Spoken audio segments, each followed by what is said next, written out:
Buenas noches. Presentaremos lo que es la NIA 600, consideraciones especiales, en la auditoría de estados financieros de grupos y lo que es la NIA 610, la utilización del trabajo de los auditores internos. Hola, mi nombre es Claudia Morán y hablaré sobre los aspectos importantes de la NIA 600, consideraciones especiales, auditoría de estados financieros de grupos, incluidos trabajos de los auditores de componentes.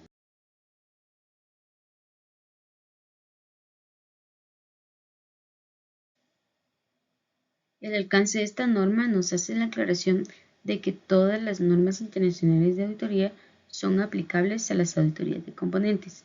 La NIA 600 nos habla específicamente de algunas consideraciones que son particulares que son aplicables a las auditorías de grupos en las que participan auditores de componentes.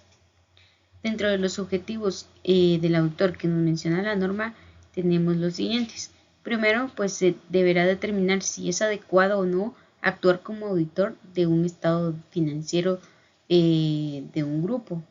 Y si él decide que es adecuado actuar como auditor de un grupo, entonces deberá de tener como objetivo que haya una comunicación clara entre los auditores de componentes sobre el alcance y el momento de realización del trabajo de auditoría.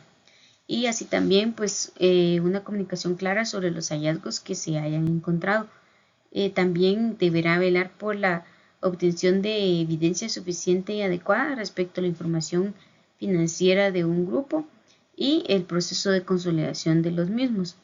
Así también pues para poder formarse su opinión y poder emitir el informe correspondiente. Dentro de los requerimientos de esta norma nos habla sobre la responsabilidad y claramente nos indica que el responsable de la dirección, supervisión y emisión del informe de la recepción del encargo es del socio del encargo del grupo. Y respecto a la aceptación y continuidad del encargo, nos menciona que el autor debe determinar si es prudente esperar para poder obtener evidencia suficiente y adecuada en relación a la consolidación de componentes. Sin embargo, si el auditor llega a determinar de que al grupo del encargo no le va a ser posible obtener la información necesaria respecto a alguna limitación de la dirección o que la falta de esa información genera la denegación de la opinión en la auditoría, entonces el auditor podrá, si es un encargo nuevo, rechazar el encargo. Si es una auditoría recurrente, podrá renunciar al encargo también, y en caso de que las disposiciones legales no le dejen renunciar al encargo al auditor, pues podrá realizar la auditoría hasta donde sea posible y realizará la denegación de la opinión.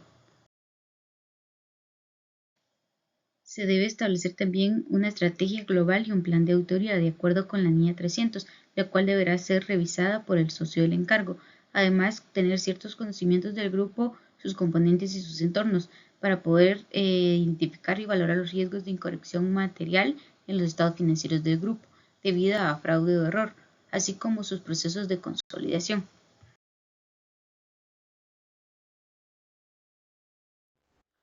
La importancia relativa del encargo determinará lo siguiente.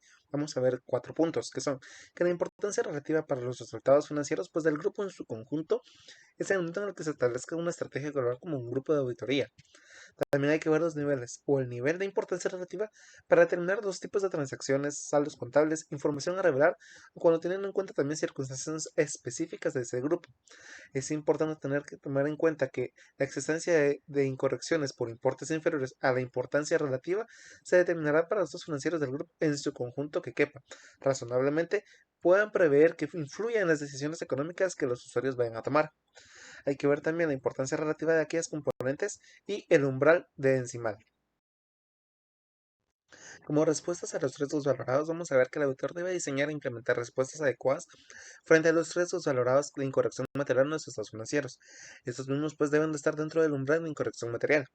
El equipo de encargo del grupo determinará también la naturaleza, el momento de realización y la extensión de su participación en el trabajo de los auditores de componentes. Si la naturaleza, el momento de la realización o la extensión del trabajo en sí debe realizar los procesos de consolidación o sobre información financiera de los componentes, se basa en esta expectación de que los controles del grupo operan eficazmente. Dentro del proceso de consolidación vamos a ver que el equipo del encargo debe obtener conocimiento de los controles y del proceso de consolidación que tiene la entidad. Es importante también que se realizará pruebas sobre la eficacia operativa de los controles y que se va a diseñar y aplicar procedimientos de auditoría posteriores en realización a dicho proceso. El equipo del proceso debe también tener en cuenta todos los riesgos valorados de incorrección material en los estados financieros del grupo, así como también tener que el equipo del encargo del grupo evaluará la adecuación, integración y exactitud de los ajustes y de la reclasificación de la consolidación, así como si existe un factor de riesgo de fraude o indicadores del mismo. Hechos posteriores. Cuando el equipo del encargo del grupo o los auditores de los componentes auditen la información financiera de estos, el equipo del encargo del grupo o los auditores de los componentes van a aplicar procedimientos diseñados para la identificación de hechos ocurridos entre las fechas de la información financiera de los componentes y la fecha del informe de auditoría de estados financieros del grupo, que estos pueden hacer necesario ajustar los estados financieros del grupo o revelar información al respecto en estos. Comunicación con el auditor de un componente.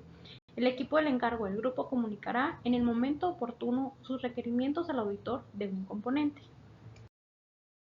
La comunicación especificará el trabajo a realizar, así como el uso que se va a hacer de ese trabajo y también la forma y el contenido de la comunicación del auditor del componente al equipo del encargo del grupo. También va a incluir lo siguiente: una solicitud de que el auditor del componente, conociendo el contexto en el cual el equipo del encargo del grupo va a utilizar el trabajo de dicho auditor, confirme que colaborará con el equipo del encargo del grupo. También los requerimientos de ética aplicables a la auditoría del grupo y en especial los requerimientos de independencia.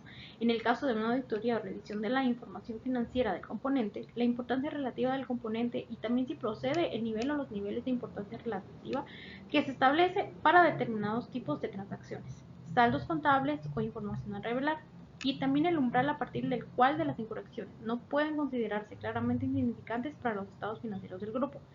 También los riesgos significativos de incorrección material, esto que puede ser debido a fraude o error, identificados en los estados financieros del grupo que sean revelantes para el trabajo del auditor del componente. También una lista de las partes vinculadas preparada por la dirección del grupo y cualquier otra parte vinculada de la que el grupo del encargo del grupo tenga conocimiento. La dirección del grupo. El equipo del encargo del grupo determinará las deficiencias identificadas en el control interno que deben ser comunicadas a los responsables del gobierno y también a la dirección del grupo. Para ello, el equipo del encargo del grupo va a considerar las deficiencias en los controles internos del grupo que dicho equipo haya identificado, también las deficiencias en el control interno que dicho grupo haya identificado en los componentes y, por último, también las deficiencias en el control interno sobre las que los auditores de un componente hayan llamado la atención del equipo del encargo del grupo.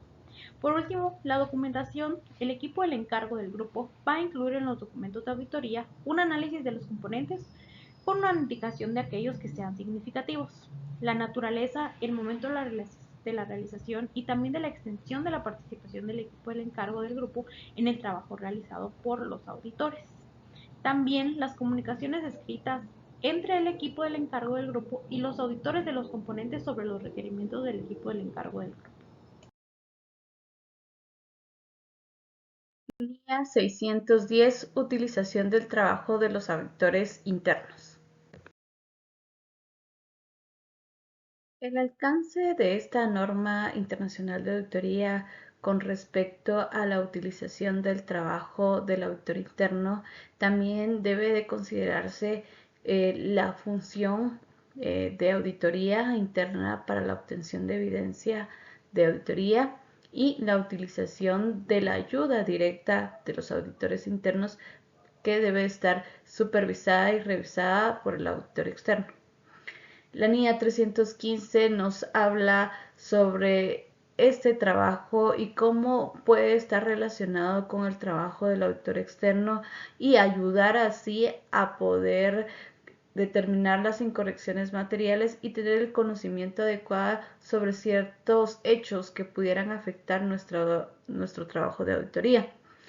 Recordar también que es responsabilidad del auditor expresar una opinión y esto no se va a ver afectada si nosotros utilizamos el trabajo del auditor interno.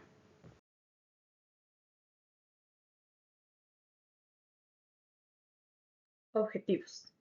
Esta norma determina si nosotros podemos utilizar el trabajo del auditor interno. De ser así, nosotros tenemos que verificar en qué áreas y extensión vamos a utilizar ese trabajo y si dicho trabajo es adecuado a los fines del trabajo de auditoría, y aún así nosotros tenemos que supervisar y revisar dicho trabajo. Dentro de las definiciones tenemos lo que es la función de auditoría interna, que corresponde a aquellos hechos en los cuales nosotros como auditores externos tenemos un grado de seguridad razonable, en las cuales podemos evaluar el control interno y así dar nuestras mejoras para la entidad. La ayuda directa significa que nosotros vamos a utilizar esos procesos del auditor interno para así lograr los objetivos de la auditoría. Como primer requerimiento tenemos que determinar si vamos a utilizar el trabajo del auditor interno y así nosotros podemos evaluar la función de la auditoría.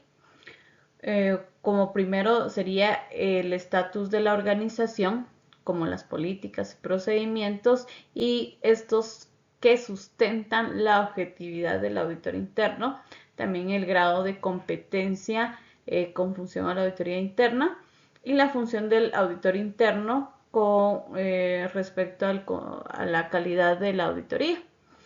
También tenemos que ver la extensión y la naturaleza de cada uno de los procedimientos que nosotros vamos a realizar con el trabajo del auditor interno. Utilización del trabajo de la función de auditoría interna. Si en dado caso el auditor externo tiene dentro de su planeación hacer uso del trabajo de auditoría interna, deberá darlo a conocer a los auditores internos para que en conjunto logren la coordinación de sus respectivas actividades y lograr una utilización efectiva del trabajo. Asimismo, el auditor externo, mediante su juicio profesional y valoración de riesgos, deberá tener en cuenta diversos factores que incurrieron los auditores internos, tales como momento, naturaleza, alcance, muestreo y cualquier otro procedimiento descrito en esta norma que ayude al objetivo de tener la evidencia suficiente y adecuada para el trabajo de auditoría. Sin embargo, antes de tomar la decisión de usar el trabajo de auditoría interna, deberá estar informado si esto es permitido por las disposiciones legales y reglamentarias a las que está sujeta la entidad. Utilización de la ayuda directa de los auditores internos. Al momento que el auditor externo determine que el trabajo de auditoría interna sí es relevante para los fines de su auditoría, deberá solicitar lo siguiente: una manifestación escrita emitida por un representante autorizado por la entidad y una manifestación escrita en la cual los auditores internos indiquen sobre la confidencialidad de las cuestiones específicas, en la cual se indique que también seguirán las instrucciones del auditor externo y que estos informarán sobre cualquier amenaza a su objetividad. En relación a la documentación, el auditor deberá documentar su trabajo e incluir los fundamentos de la naturaleza y su alcance, acuerdos escritos de la entidad y de los auditores internos, asimismo los papeles de trabajo que fueron preparados por los auditores internos que intervinieron directamente en el encargo de la auditoría.